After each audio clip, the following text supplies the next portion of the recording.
National Weather Service in Chicago has issued a severe thunderstorm warning for DeKalb County in north central Illinois, southwestern Kane County in northeast Illinois, northern Kendall County in northeast Illinois, northeastern Lee County in north central Illinois, southeastern Ogle County in north central Illinois until 3:45 a.m.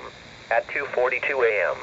National Weather Service Doppler radar indicated a line of severe thunderstorms capable of producing quarter-size hail and damaging winds in excess of 60 miles per hour. These storms were located along a line extending from Sycamore to Malta to 6 miles northwest of Hillcrest and moving southeast at 30 miles per hour. Severe thunderstorms will be near Rochelle around 2:55 a.m., Elburn around 3 o'clock a.m.,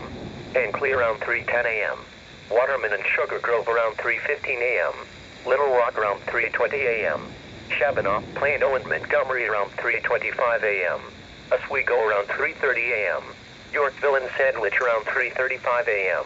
Interstate 88 between mile markers 75 and 115, Interstate 39 between mile markers 91 and 109. Seek shelter in a sturdy structure and stay away from windows until these storms have passed.